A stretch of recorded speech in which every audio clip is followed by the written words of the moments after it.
El restaurante en la azotea del rascacielos era un nido de águilas para la élite de Madrid, un escenario tan espectacular como peligroso, donde las mesas se distribuían en una terraza al aire libre, separadas del abismo de 50 pisos, solo por una delgada barrera de cristal.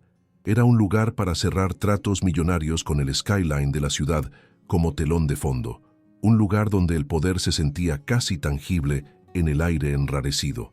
Allí, en una de las mejores mesas, se sentaba Javier Santos, un implacable magnate inmobiliario en la cima de su poder, con la mirada perdida en los números de su tableta, ignorando la vista, y lo que era peor, ignorando a sus dos hijos pequeños que se aburrían a su lado. El contraste era la esencia del lugar. Hombres de negocios devorando el futuro mientras el presente, encarnado en sus familias, se marchitaba a su lado. Isabel Moreno se movía entre las mesas con una precisión silenciosa. A sus 33 años, su uniforme de camarera era un disfraz perfecto para la mujer que realmente era. Sus ojos, extraordinariamente atentos y serenos, eran el único vestigio de su vida anterior. Había sido paramédica de rescate en alta montaña, una profesión donde cada segundo cuenta y cada decisión es vida o muerte. Pero un rescate traumático la había dejado emocionalmente agotada, vacía, y había huido a la anonimidad de la hostelería buscando una paz que no encontraba. Creía que podía vivir una vida sencilla sirviendo copas, pero el destino, al parecer, tenía otros planes para ella, un último rescate que no podría rechazar. Si esta historia ya te está atrapando, regálanos un like para que llegue a más personas y que Dios te bendiga siempre. Estamos a nada de alcanzar nuestro sueño de los 1000 suscriptores y con tu ayuda sabemos que lo lograremos. Cuéntanos en los comentarios desde qué ciudad o país nos estás escuchando. Nos encanta leerte. Ahora, sigamos con esta historia que está por cambiarlo todo. Los hijos gemelos de Javier, Lucas y Mateo, de apenas 6 años, habían agotado su paciencia. Su padre, un monolito de traje caro absorto en su teléfono, era como una pared. Buscando una distracción, comenzaron a jugar cerca de la barandilla de cristal. Un pequeño coche de juguete se les escapó, cayendo al otro lado de una gran maceta decorativa, peligrosamente cerca del borde. Lucas, el más intrépido, no lo pensó 2 veces. Se subió a la maceta para alcanzarlo, su pequeño cuerpo balanceándose precariamente sobre el vacío. Desde el otro lado de la terraza, mientras recogía una mesa, Isabel lo vio. Su corazón de rescatista, un músculo que creía dormido, dio un vuelco brutal. Vio a Mateo intentar ayudar a su hermano, desequilibrándolo aún más. Vio el segundo exacto en que el juego se convirtió en una posible tragedia. Su instinto le gritó que no chillara. Un grito podría asustarlos y provocar la caída. En su lugar, hizo lo único que se le ocurrió para llamar la atención sin causar pánico. Dejó caer su bandeja de metal. El estruendo metálico resonó en la terraza, rompiendo la burbuja de indiferencia. Javier levantó la cabeza de su teléfono justo a tiempo para ver la imagen que se grabaría a fuego en su alma para siempre. Sus 2 hijos, sus 2 pequeños, a 1 centímetro de la muerte. El terror lo paralizó por una fracción de segundo, pero para Isabel, el tiempo pareció ralentizarse. Se movió con una velocidad y una precisión que no pertenecían a una camarera, sino a alguien acostumbrado a actuar al borde del abismo. No corrió, se lanzó. En un clavado desesperado, se deslizó por el suelo pulido, su cuerpo un proyectil de pura intención. Sus manos se cerraron como tenazas de acero alrededor de los tobillos de cada niño, justo cuando sus cuerpos comenzaban a inclinarse fatalmente hacia el vacío. Su propio torso se deslizó peligrosamente cerca del borde, pero aguantó, el ancla humana que impidió que el mundo de Javier se hiciera añicos contra el asfalto 50 pisos más abajo. Javier corrió, sus piernas de plomo moviéndose a través de lo que parecía melaza. El grito ahogado de su esposa, sentada al otro lado de la mesa, fue un sonido lejano y distorsionado. Su universo entero se había reducido a esa imagen infernal, los pequeños zapatos de sus hijos suspendidos sobre el abismo, y la figura de una mujer desconocida aferrada a ellos como si su propia vida dependiera de ello. Cuando llegó, Isabel ya había logrado arrastrar a los niños, temblorosos y llorando, lejos del borde, poniéndolos a pinus into satin, salvo en el suelo firme de la terraza. El alivio fue una ola tan violenta que casi lo derriba, pero lo que vino después fue lo que realmente lo demolió. En lugar de gritar o entrar en pánico, en lugar de buscar reconocimiento por su acto heroico, Isabel hizo algo extraordinario. Ignoró por completo a los adultos que ahora se arremolinaban a su alrededor. Se arrodilló, envolviendo a los dos niños en un abrazo firme y protector. «Ya pasó, mis valientes. Ya estáis a salvo», les susurró. Su voz, una melodía baja y calmante en medio del caos.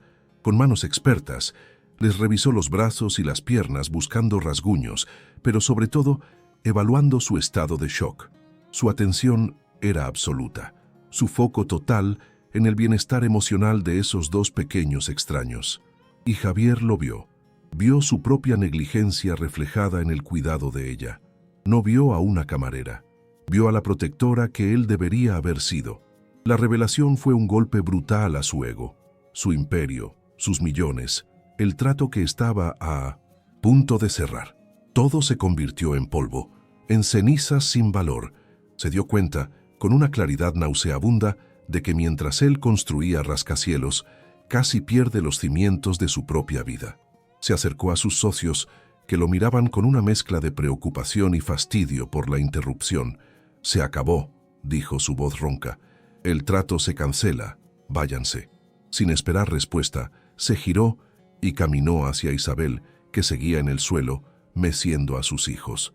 Su única prioridad, su única necesidad en ese momento, era entender y agradecer a la mujer que acababa de salvar su mundo entero de la aniquilación. La culpa lo consumió en los días siguientes. La imagen de sus hijos al borde del abismo se repetía en su mente en un bucle infernal, un recordatorio constante de su fracaso como padre. Cada vez que miraba a Lucas y Mateo, sentía una punzada de vergüenza tan profunda que le costaba respirar. Se había pasado años justificando sus ausencias, diciéndose a sí mismo y a su esposa que todo era para darles un futuro mejor. Pero, ¿de qué servía un imperio si no había nadie para heredarlo? La fachada del magnate todopoderoso se derrumbó, revelando a un hombre asustado que se había perdido persiguiendo las cosas equivocadas. La lucha por perdonarse a sí mismo era una batalla que no sabía cómo ganar. Mientras tanto, la administración del hotel entró en modo de control de daños. Temiendo una demanda millonaria y la pesadilla de relaciones públicas que se avecinaba, su primera reacción fue buscar un chivo expiatorio, y la encontraron en Isabel. El gerente del restaurante la citó a su despacho y con una frialdad burocrática la acusó de haber abandonado su puesto y de crear una escena que había perturbado a los clientes. La lógica era tan perversa que resultaba casi cómica. En lugar de ser una heroína, era una empleada negligente. Le informaron de que estaba suspendida mientras investigaban el incidente. Una clara señal de que planeaban despedirla para protegerse. Javier, al enterarse de la situación de Isabel a través de un empleado leal, sintió una oleada de furia protectora. La injusticia era tan flagrante que eclipsó momentáneamente su propia culpa. Se dio cuenta de que el mundo que él había ayudado a construir, un mundo donde la responsabilidad se diluye y la culpa siempre recae en el más débil, estaba a punto de castigar a la única persona que había actuado con decencia. Al mismo tiempo, sus socios, furiosos por la cancelación del trato, no dejaban de llamarlo, presionándolo para que superara el drama y volviera a la mesa de negociaciones. Su antigua vida tiraba de él con la fuerza de un ancla, mientras su nueva conciencia lo empujaba en una dirección completamente diferente. Decidió que necesitaba hablar con Isabel, no solo para ofrecerle ayuda legal, sino para entenderla. La encontró en una pequeña cafetería cerca de su casa, lejos del lujo de su mundo. Se sentó frente a ella, sintiéndose como un impostor. «¿Por qué lo hiciste?», le preguntó, la pregunta más simple y más compleja de todas. Isabel lo miró con sus ojos tranquilos. «No lo sé», respondió honestamente. «No pensé. Simplemente actué. Cuando ves a alguien en peligro, no hay tiempo para pensar. Solo haces lo que tienes que hacer». Su sencillez era un bálsamo y una daga para el alma torturada de Javier. Durante esa conversación, Isabel, presionada por la sinceridad de la gratitud de Javier, le contó fragmentos de su pasado. Le habló de las montañas, del frío, del peso de una vida en sus manos. Le confesó que había dejado su trabajo porque ya no podía soportar la presión, la posibilidad de fallar. «Pensé que aquí estaría a salvo», dijo con una sonrisa triste. «Pensé que lo peor que podía pasar era derramar una copa de vino». Javier escuchó, y por primera vez en años realmente escuchó a otra persona. Vio en ella no solo a la salvadora de sus hijos, sino a un alma herida que buscaba la paz, al igual que él. El conflicto interno de Javier alcanzó su punto álgido. Se sentía indigno de estar cerca de ella, un padre negligente frente a una protectora natural. Quería ofrecerle el mundo, pero sabía que el dinero no podía reparar el daño ni comprar la paz que ambos anhelaban. La lucha ya no era solo por perdonarse a sí mismo, sino por aprender a ser el hombre que sus hijos necesitaban, el hombre que Isabel, con su simple acto de valentía, le había mostrado que era posible ser. Se dio cuenta de que no podía volver a su antigua vida. No podía volver a ser el hombre que era antes de que esa bandeja de metal cayera al suelo. La llamada del gerente del hotel llegó como un catalizador. «Señor Santos, nos gustaría reunirnos con usted y con la señorita Moreno para aclarar la situación y llegar a un acuerdo satisfactorio para todas las partes». Javier supo de inmediato lo que eso significaba. Iban a despedir a Isabel, ofreciéndole dinero a cambio de su silencio. Era la forma en que su mundo funcionaba, silenciando los problemas con cheques. Pero él ya no formaba parte de ese mundo. «Estaremos allí», respondió, su voz con una calma gélida.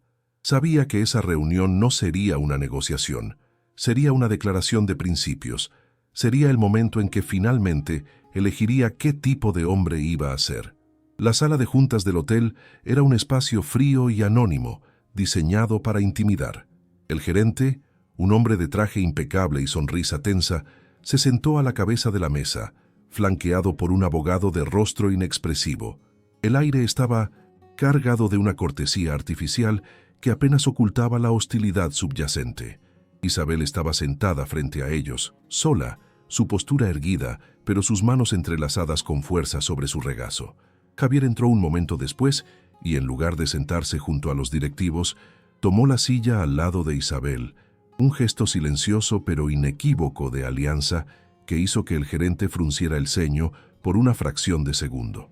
El gerente comenzó con un discurso ensayado sobre los altos estándares del hotel y la importancia de la seguridad y el protocolo. Sus palabras eran un laberinto de jerga corporativa diseñado para sonar razonable mientras construía su caso contra Isabel. «Si bien apreciamos la intervención de la señorita Moreno», dijo, eligiendo sus palabras con un cuidado venenoso, «el hecho es que abandonó su zona de servicio asignada, creando una situación de pánico entre nuestros distinguidos clientes. Nuestro protocolo es muy claro en estos casos. Su acción, aunque bien intencionada, fue una violación de sus responsabilidades. La acusación era tan absurdamente retorcida que a Javier le costó contener una risa amarga. Isabel intentó defenderse, su voz tranquila pero firme. «Señor, con todo respeto, no había tiempo para seguir el protocolo. 2 niños estaban a punto de caer. Hice lo que cualquiera en mi lugar». Pero el gerente la interrumpió con un gesto condescendiente de la mano. «Entendemos su perspectiva, señorita Moreno. Por eso, el hotel está dispuesto a ofrecerle un generoso paquete de indemnización a cambio de su discreción y de la firma de un acuerdo de confidencialidad». Era el golpe final. No solo la estaban despidiendo, sino que le estaban ofreciendo dinero para que se callara y aceptara la culpa. La injusticia era tan flagrante que el aire pareció vibrar con ella. Antes de que Isabel pudiera responder, Javier se puso de pie.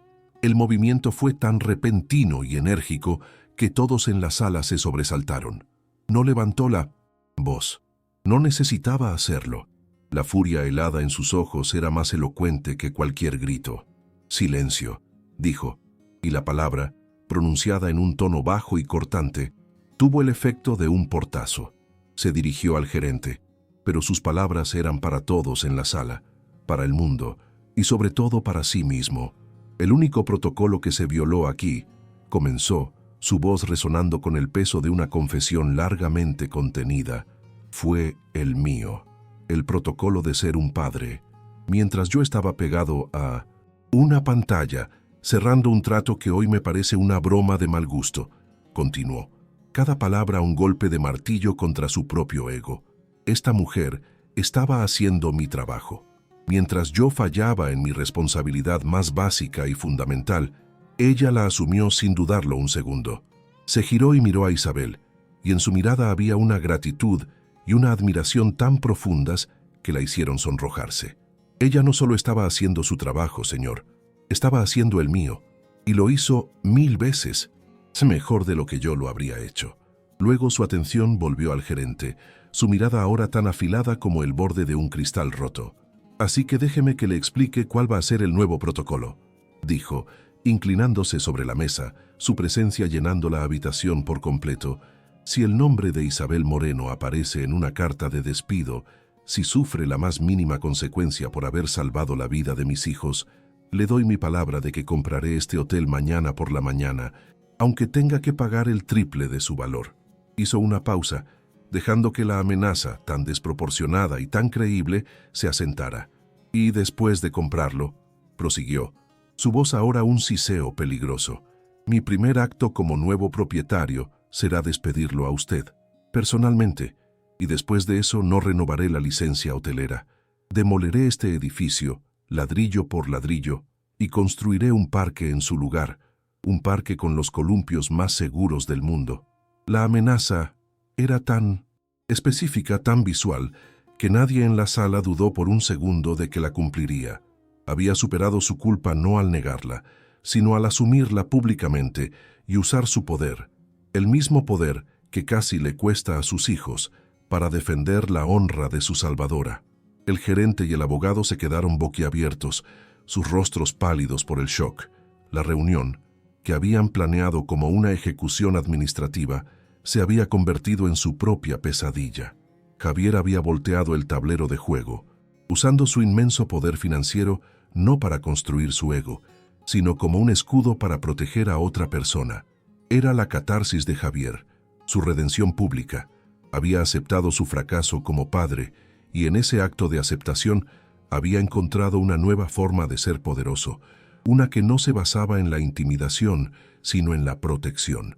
Finalmente, Javier se dirigió a Isabel, su tono ahora suave, desprovisto de toda ira. Isabel, dijo, usando su nombre de pila por primera vez, quiero ofrecerle un trabajo, y no es por caridad, ni es una recompensa, es porque la necesito. Necesito a alguien como usted cerca de mis hijos, alguien que les enseñe lo que es el valor de verdad, alguien que me enseñe a mí. La oferta no era solo un empleo, era una petición de ayuda, una admisión de su propia insuficiencia. Era el magnate implacable pidiendo ser guiado, el león pidiendo ser domesticado. Isabel lo miró y por primera vez desde que había entrado en esa sala, sonrió. Era una sonrisa, pequeña, pero genuina. En los ojos de aquel hombre poderoso no vio a un jefe, sino a un padre asustado que intentaba encontrar el camino de vuelta a casa. Vio a un hombre que había estado a punto de perderlo todo y que ahora estaba dispuesto a hacer cualquier cosa para reconstruir lo que realmente importaba. Y en esa vulnerabilidad reconoció un alma gemela, otro superviviente que intentaba encontrar la paz después de una catástrofe. «Acepto», dijo simplemente, y en esa palabra, dos mundos, el de la alta finanza y el del rescate en montaña, colisionaron y formaron algo completamente nuevo. ¿Te está gustando esta historia? Deja un like y suscríbete al canal. Muchas personas no dejan el like y eso nos entristece mucho. Contamos con su ayuda. Ahora continuamos con el vídeo. La reunión terminó en un silencio aturdido. El gerente y el abogado se quedaron sentados, los papeles del acuerdo de confidencialidad ahora inútiles sobre la mesa.